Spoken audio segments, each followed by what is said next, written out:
And your viewers. He is also the host of the Radio Negosyo in DZMM ABS-CBN, where our CEO, Ma'am Heidi Tejado, became one of his guests. He is the senior fellow in entrepreneurship of the Royal Institute of Singapore, awarded as one of the Asian CEO Circle of Excellence in Entrepreneurship and Outstanding Professional Awardees, international speaker, Professor of Business and Entrepreneur Guru. Let us put our hands together for Mr. Carl Balita. Good morning. Good morning. Good morning. Good morning. Good morning. I love you, April. Where's April? April, palakpakan natin si April. You know, every Saturday in the past 20 years of my life, I listen to several stories because I have always been with ABS-CBN, DZMM, you can watch me there, every Saturday. I listen to inspiring stories. And today I'm thankful to Proveneo for inviting me and for confirming another beautiful story of success ni April. Palakpakan po natin si April. I was there seated and I was listening to her, and I requested our CEO, pwede ba ako ipasok muna ako after? Because there are 2 more spots before this. Because this is perfect timing. I would like to tell you that April is a diamond. You know, nasa si April? There you are. Yeah. April, palakpakan natin siya. Ano yung husband niya? Ano yung husband mo? Your husband. You're a very lucky man to have April. Pero mas maganda si April nung umiiyak. Napansin niyo yun? No? May pagka-decide mo, may pagka-Lani Mercado. Pero pag, yun, yung husband pala yung pagka-Bong Revilla no? Can I have my slides, please? Yeah, my slides. I prepared something today because I don't accept talks anymore. Rarely will I accept talks because I don't need the money that I earn from talks anymore. I have a business to run. But when companies like Proveneo call me, because I was here 5 years ago, I was your keynote speaker some 5 years ago, and then Proveneo was just starting, and now it's 8 years old. Imagine if Proveneo is a child, this child can run so fast already, and this child is ready for life, ready for growth.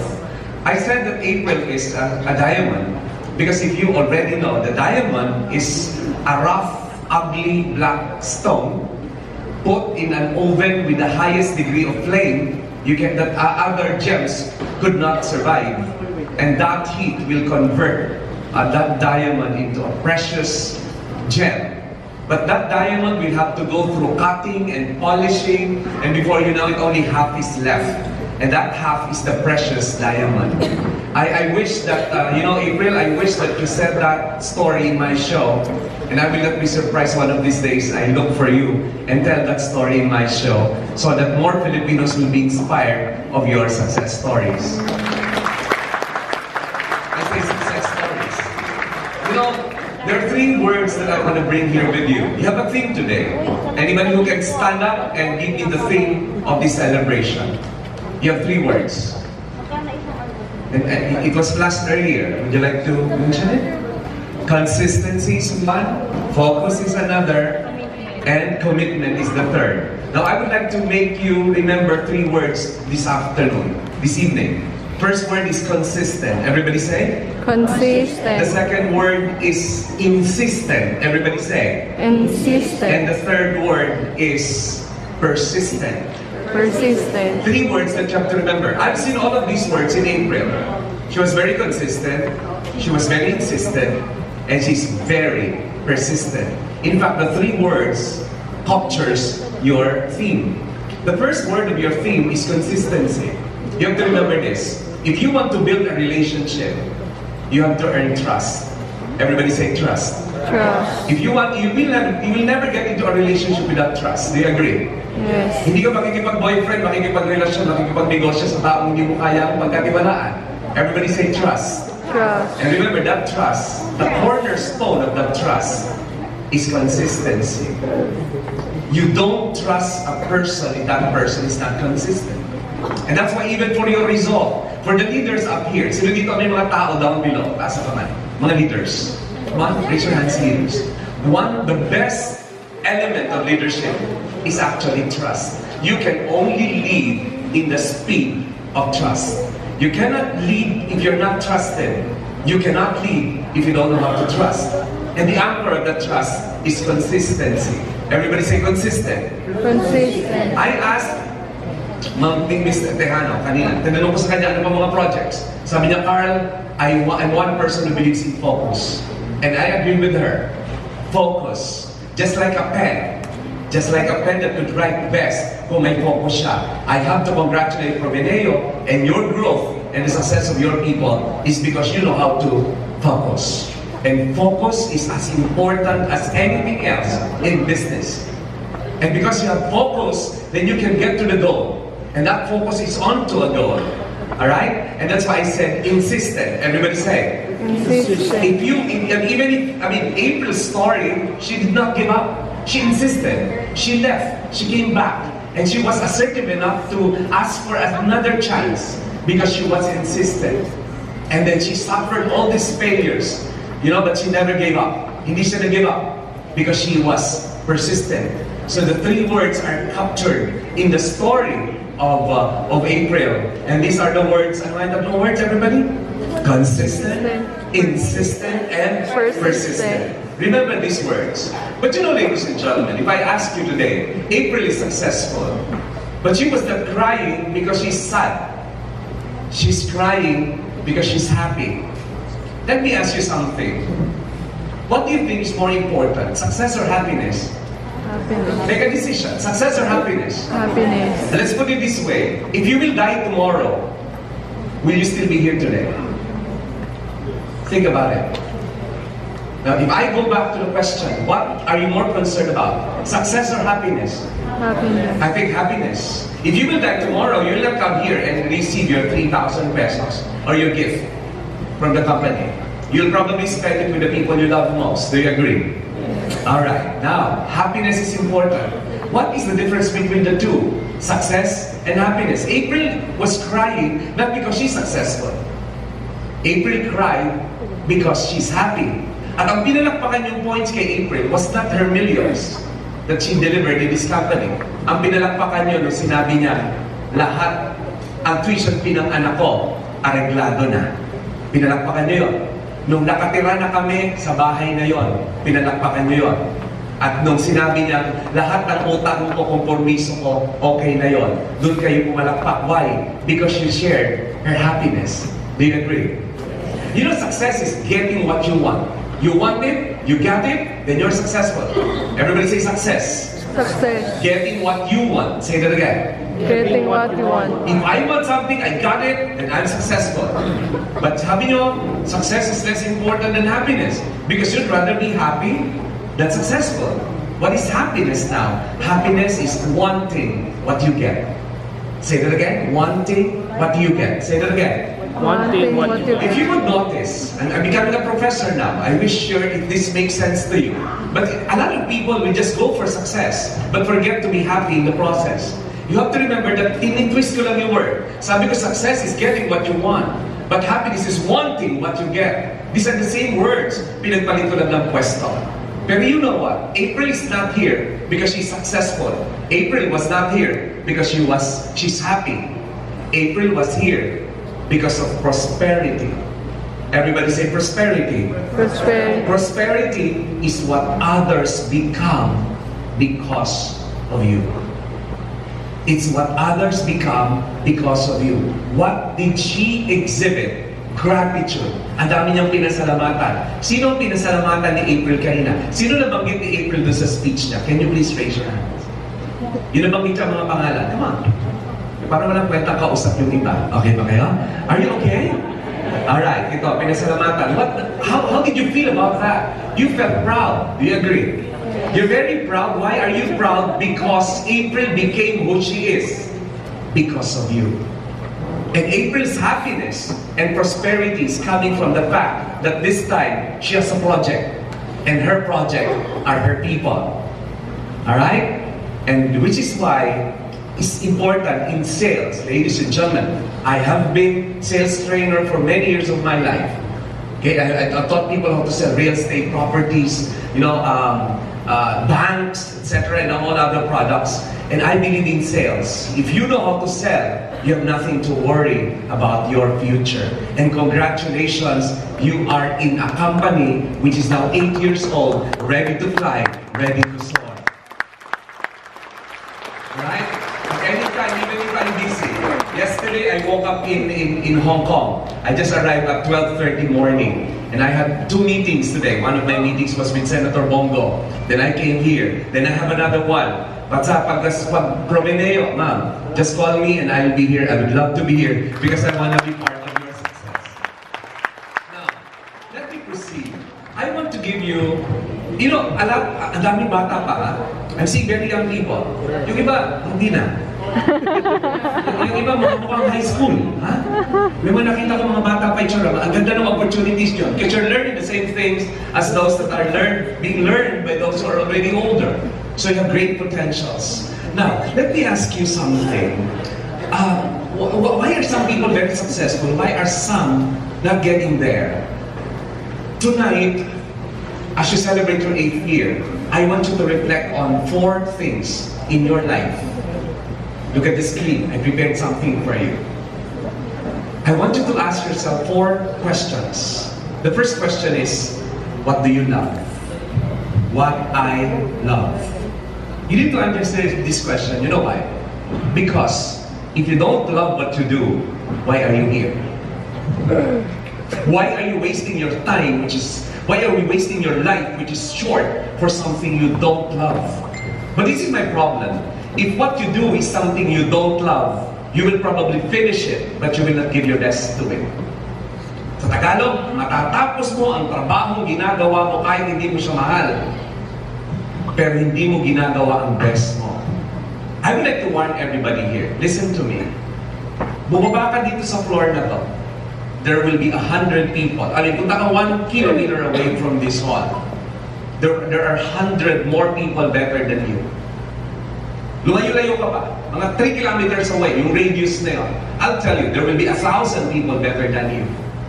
But what makes you different from them? You're here.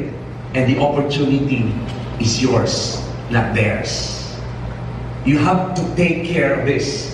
You have to love this. Because if you don't love this, why are you staying? April went back. Why? Because she fell in love. Why did she cry when she told you about the story of a man? What's the name of the man?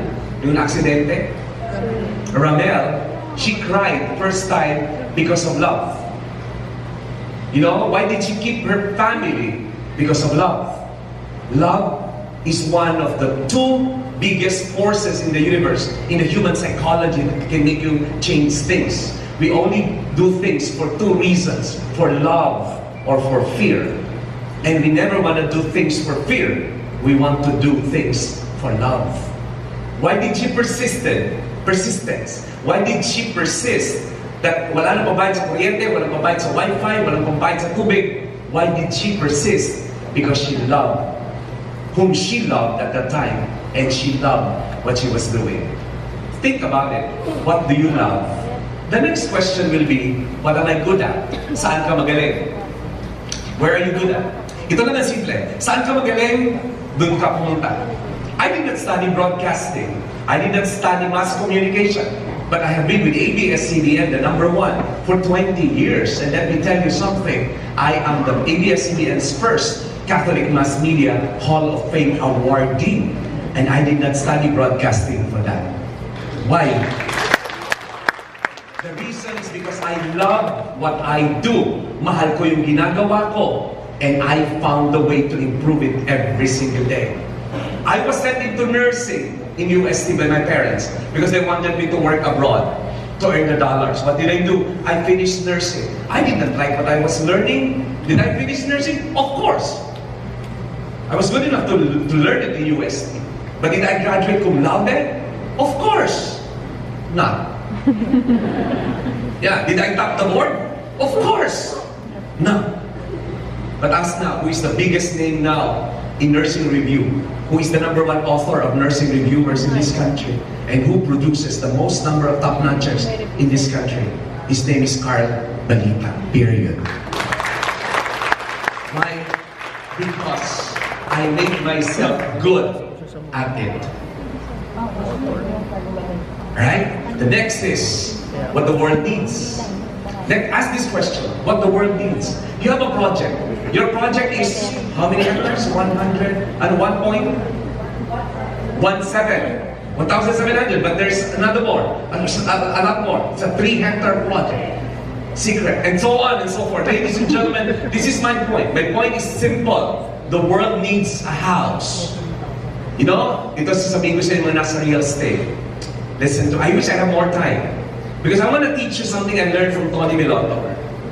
You know, those who studied psychology will remember the Maslow's hierarchy of needs.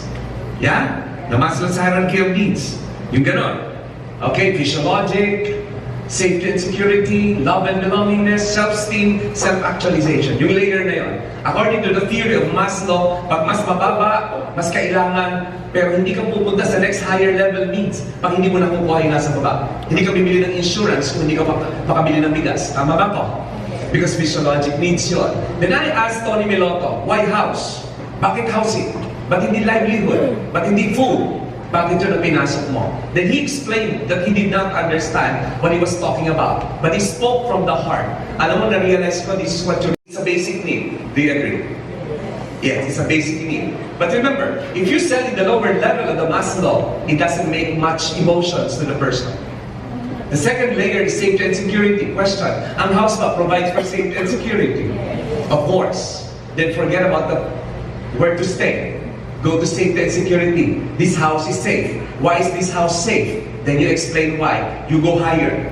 But there's the third. The third is love and belongingness.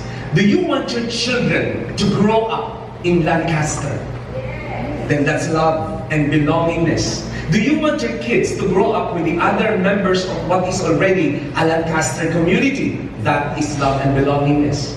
But hey, pang-third pa lang na level yon. May pang-fourth pa. Ang pang-fourth is self-esteem. Would you be a proud father if your family lives in Lancaster? That makes the person proud. That's self-esteem. But the highest level is self-actualization. Would you be a more self-actualized father if you're able to buy your family a property in Lancaster? Let me tell you something. If you sell to the higher level, you'll sell more. Yeah, this is what I teach when I teach people in real estate business. If you sell for that, come on, for the lower level, maybe you'll sell, but you're not convincing enough. But the moment you sell to the higher level, I'll tell you, it will sell strong because they realize that they need you. Remember the need versus the want. These are a lot of trainings in sales. We'll have to talk about the needs and the wants. Fine? Right? Anong mas powerful? Need or want? Answer my question. What is more powerful? Need or want? Yes. Come on, think about it. Bakit sabi ng anak mo, Mami, wala na tayong shampoo. Then you go to the supermarket.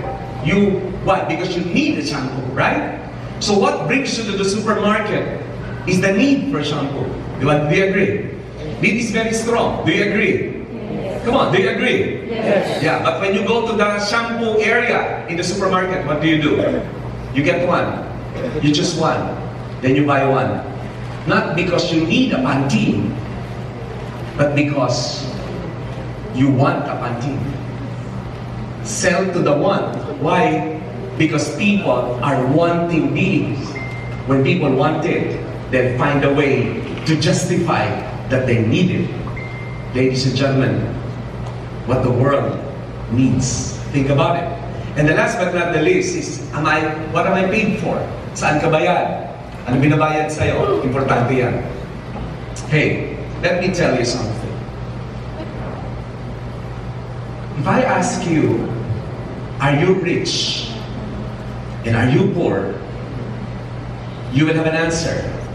But do you know that you know when a person is rich or poor? Do you want me to tell you who are poor? So you find out if you are poor or rich. You want me to tell you? Come on. Okay. The person who is poor, number one, the poor will work for the money. If you still work for the money, you are poor. So you know, oh come on, who's not working for the money? Yes. Those who are still working for the money, you're still poor. Alright? Why? Because money, just like what April went through, was a problem, but was not enough to pull her down and to make her stop. Yeah? Sasabihin ba ikaw, are you still working for the money? Come on! I don't even know how much I will be paid here, honestly. I just came here because I accepted the invitation of Proveneo. And I remember, 5 years ago, I was a speaker here, and I won't say no to a long-lost friend. You know, I'm not working for the money anymore. Hey, stop working for the money. The problem in the rat race is even if you win, you're still a rat. Think about it. And you know, you heard that from April earlier? Ang mahal niya sa Proveneo because dito wala ditong madadamot because you support each other. And I love it. I am not wondering why Proveneo is successful because your people don't join the rat race. Because in the rat race, even if you win, you're still a rat. Stop working for the money. I'll tell you later how. Look, 4 questions you need to answer. But look at this intersection, ladies and gentlemen. Look at how they intersect. What you're good at and what you're paid for is your profession. Fine. Bumenta ka, hindi kumubra ka ng commission mo. Bakit? That's your profession. You're supposed to be paid for it because you're good at it anyway. Alright? Next is what am I paid for and what the world needs. This becomes your vocation. Kailangan mo ko, then that's why I'm paid for this. You know, I remember one company I trained for, and it was a long sales training that I was conducting when I was younger, about 15 years ago. You know, di ba mga nakabantay kayo sa site, may dumating daw na isang OFW, nag-inquire sa kanya, tinanong siya kasi gusto bumili ng OFW, nagmamadali, gusto mang-down. Noong ngayon nag-prospecting siya, nag-interview siya, nalaman niya, teka muna, sir, hindi po para sa inyong property na to. Sir, mukhang hindi mo kakayanin. Sir, mukhang hindi ito para sa'yo. Sabi niya, paano yan? Gusto ko dito. Sabi niya, sir, may alam ako. Alam niyo kung saan niya dinala? Doon sa kabilang development. Huwag niyo lang po sabihin sa kanila na realtor din ako. Tutulungan ko po kayo mag-desisyon. Kasi sir, mas affordable yung kabila. Mas kaya mo bayaran yun. Dito makakapag-down ka, makakakobra ako, pero pala dito hindi mo kakayanin. You know what? Doon bumili sa kabila. But that's not the end of the story. You know the end of the story? They become friends. And that man became the top seller of their real estate property. You know why? Because that man is a leader in Dubai. And now, he became a friend and he was referred to many people with money in Dubai. OFWs who can really afford. And you know what? Generosity paid well.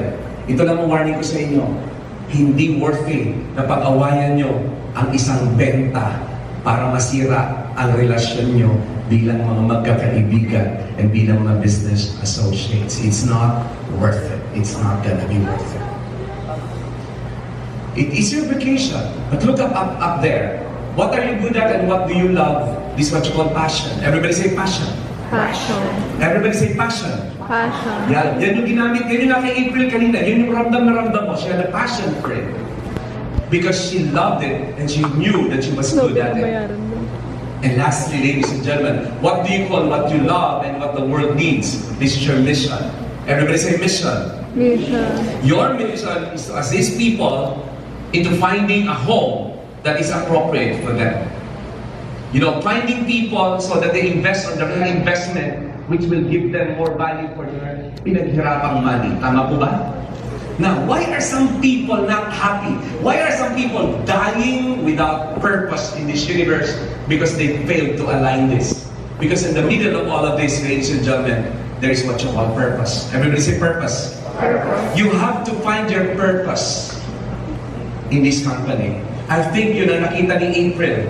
Bakit hindi siya na-convince nung nanay at tatay niya at Diana niya to give up?